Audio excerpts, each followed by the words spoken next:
제1장 파수꾼아, 밤이 어떻게 되었느냐. 이 글은 이사야 21장 11, 12절에서 제목을 따온 것으로 이 구절들의 내용은 주 예수 그리스도의 재림에 관한 것이다. 두마에 대한 엄중한 말씀이라. 그가 세일산에서 나를 부르시기를 파수꾼아, 밤이 어떻게 되었느냐. 파수꾼아, 밤이 어떻게 되었느냐 하시니 파수꾼이 말하기를 아침이 오나니 밤도 오리이다 하였도다. 너희가 물으려거든 물을지니 돌아오라 오라. 이사야 21장 11, 12절.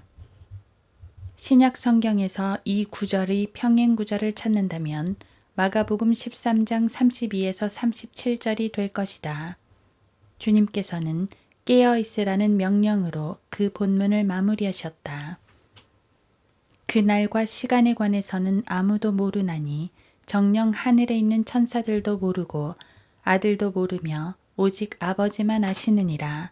너희는 주의하여 깨어 기도하라. 이는 너희가 그때가 언제인지 모르기 때문이라. 이는 인자가 마치 자기 집을 떠나 멀리 여행을 하면서 그의 종들에게 권세를 주어 각자에게 일을 맡기고 문지기에게는 깨어 지키라고 지시하는 사람과 같음이라. 그러므로 깨어 있으라.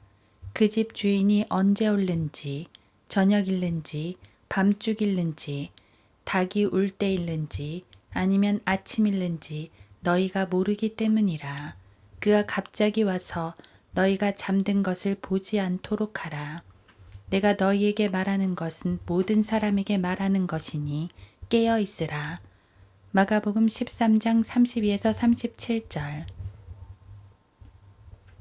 꼬마들은 엄마 아빠에게 저 좀 보세요 엄마, 아빠 저 좀 보세요 라고 말하며 자랑하길 좋아한다. 그렇다. 우리를 항상 보고 계신 분이 계시다. 옛 찬송가에 이런 노랫말이 있다. 저 하늘에서 그 눈으로 당신을 보고 계신 분이 계시네. 물론 이것은 인공위성이 감시하고 있다는 말은 아니다.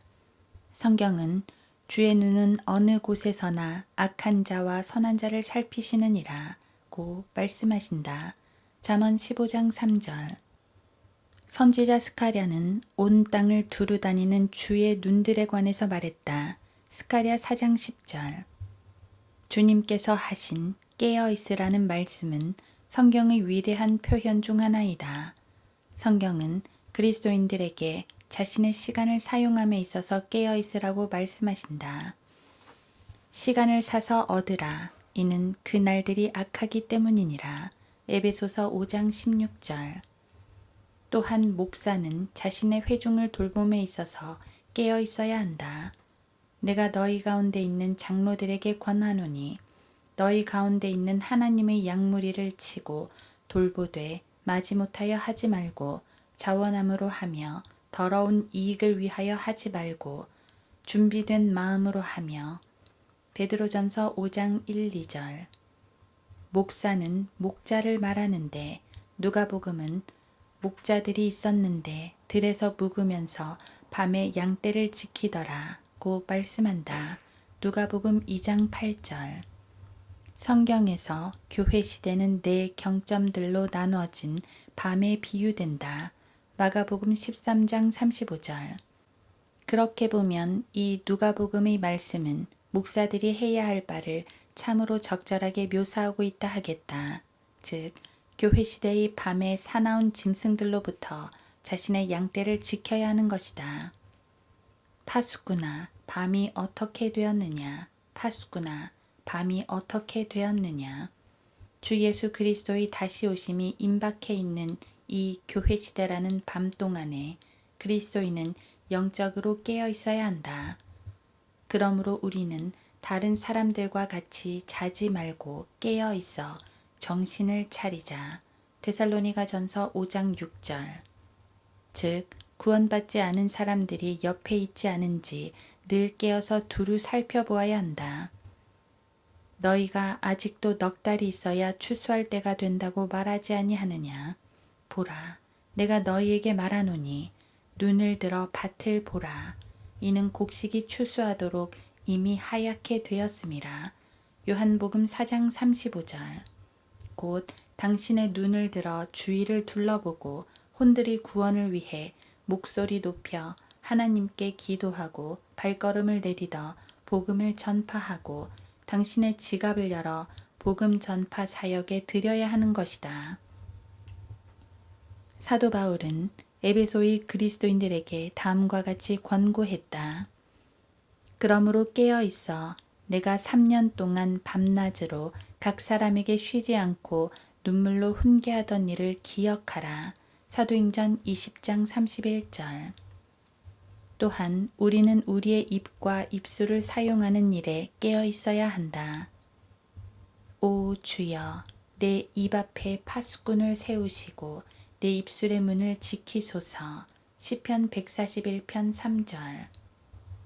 찰스 스펄전은 소문은 세 명에게 상처를 준다. 그것을 말하는 사람과 듣는 사람과 그 소문의 희생자이다. 라고 했다. 대개 자신이 아는 모든 것을 다 떠벌리는 사람은 실제로 아는 것보다 더 많은 말을 지어내어 말하기 마련이다. 한 소녀가 주기도문을 외우다가 외운 내용이 엉망이 되어 다음과 같이 기도했다고 한다. 주님, 우리가 헐뜯는 사람들을 용서하는 것처럼 우리의 쓰레기통들을 용서해 주세요. 이 아이는 허물이라는 표현을 쓰레기통으로 잘못 외운 것이다. 그런데 많은 사람들의 입이 실제로는 이와 같다. 즉, 쓰레기를 쏟아내는 쓰레기통인 것이다. 예전에 어떤 차에 이런 문구가 인쇄된 범퍼 스티커가 붙은 것을 보았다. 대기 오염을 중단하라. 즉, 당신의 입을 다물라. 우리는 또한 우리의 행함에 있어서 깨어 있어야 한다. 사도 바울은 그러므로 너희가 얼마나 정확히 행하고 있는지 주의하라고 명령했으며 에베소서 5장 15절 또 성령 안에서 행하라고 명령했다. 갈라디아서 5장 16절. 세상에서도 흔히 너희 발걸음을 주의하라는 말을 많이 쓴다. 당신도 하나님의 자녀로서 발걸음에 주의해야 한다. 지구상에 살았던 가장 현명한 사람은 우리에게 총명한 사람은 자기의 걸음을 살피느니라고 말한다. 잠언 14장 15절. 그리스도인은 자신의 대적들에 대해서도 깨어 있어야 한다. 그리스도인의 원수는 세상과 육신과 마귀이다. 미 육군에서는 기지나 부대를 지키기 위해 경계를 서는 병사를 뽑는데 제1차 세계대전까지는 경계 근무를 서다가 졸면 총살을 면치 못했다. 즉, 경계를 서는 병사가 졸다가 적군이 쳐들어오면 자신이 지켜야 하는 모든 군인들의 목숨을 위태롭게 한다는 논리에 의해서였다. 워털루 전투가 끝난 후 웰링턴 공작이 말을 타고서 자기 부대를 지나가고 있었다. 그런데 장교 중 하나가 불량하게 서 있는 모습이 눈에 띄었다. 그래서 공작이 물었다. 왜 자네는 반쯤 조는 사람처럼 서 있는가? 장교는 지금 제 근무 시간이 아니라서 그렇습니다. 라고 대답했다. 그러자 공작이 그를 꾸짖었다. 영국 장교에게 근무 외 시간이란 없네. 군인답게 똑바로 서게. 독일인들은 차렷이라는 호령을 주의하라는 뜻의 악텅이라고 하고 조심해라는 말도 주의, 조심이라는 뜻의 포어지힛이라고 한다. 오스트리아 국가에는 머리가 둘 달린 독수리가 그려져 있는데 각각의 머리가 서로 반대 방향을 향하고 있다. 즉, 적군들이 과거에 터키인들이 쳐들어와서 비엔나를 거의 차지할 뻔했을 때처럼 동쪽에서 올지 제1차 세계대전에서 연합군이 그랬던 것처럼 서쪽에서 올지 늘 주시하고 있다는 의미에서 두 개의 머리가 각각 다른 방향을 향해 있는 것이다. 옛 속담처럼 평화의 대가는 끊임없이 경계를 서는 것이다. 주님께서는 그리스도인 또한 대적 마귀에 대해서 정신을 차리고 깨어 있으라고 명령하신다. 베드로전서 5장 8절. 예수님께서는 제자들에게 겟세마네 동산에서 이렇게 말씀하셨다. 너희가 시험에 들지 않도록 깨어 기도하라. 참으로 영은 원하지만 육신이 연약하도다. 마태복음 26장 41절. 마지막으로 우리는 우리 주님의 다시 오심에 대해 깨어 있어야 한다. 당신의 구주께서는 이렇게 명령하셨다. 그러므로 깨어 있으라. 어떤 시간에 너희 주께서 오실는지 너희가 알지 못하기 때문이라. 마태복음 24장 42절. 나는 다시 오셔서 자신이 계신 그곳으로 나를 데려가겠다고 약속하신 그분을 기다리고 있다. 내가 가서 너희를 위하여 처소를 마련하면 다시 와서 너희를 내게로 영접하여 내가 있는 그곳에 너희도 있게 하리라. 요한복음 14장 3절.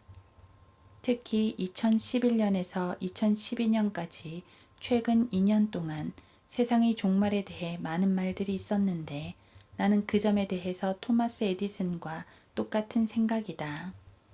한 번은 누군가가 에디슨에게 헨리의 성이 점점 가까이 다가오고 있기 때문에 이제 온 세상이 끝날 것이라고 했는데 그때 에디슨은 다음과 같이 대꾸했다. 잘 됐군요.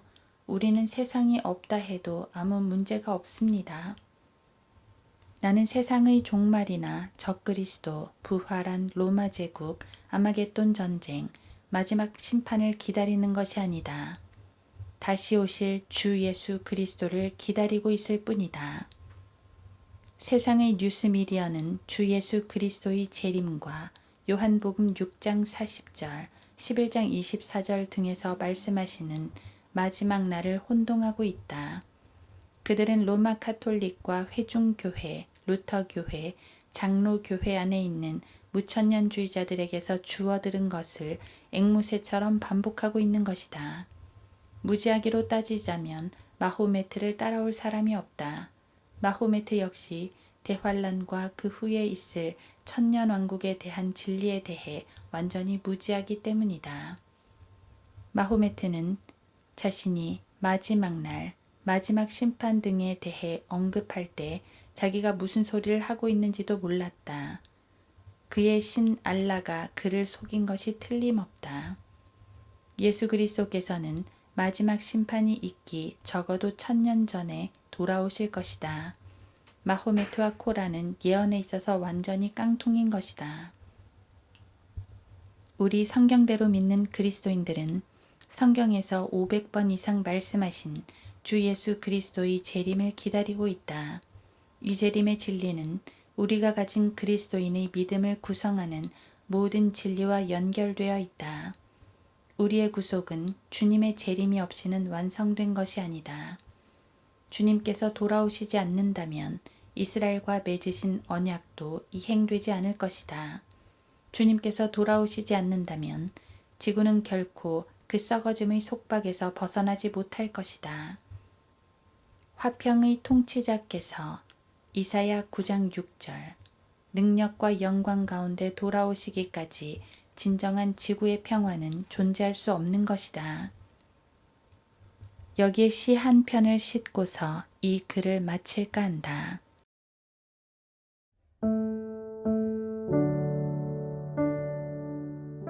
주님께서 오늘 오셔서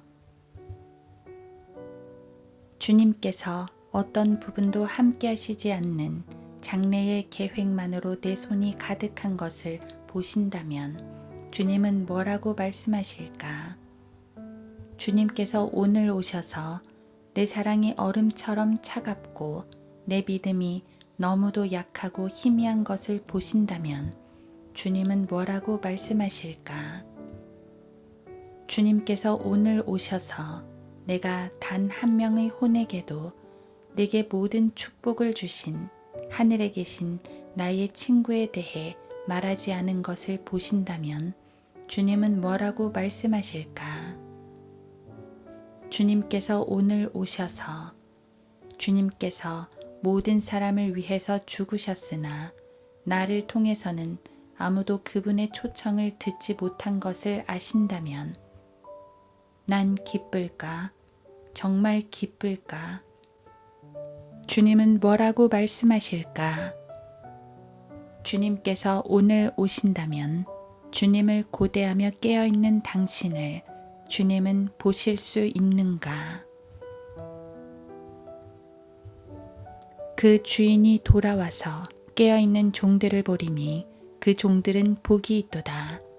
진실로 내가 너희에게 말하노니 그 주인이 띠를 두르고 식사를 위해 그들을 앉힌 후 곁에 와서 그들에게 시중 들리라.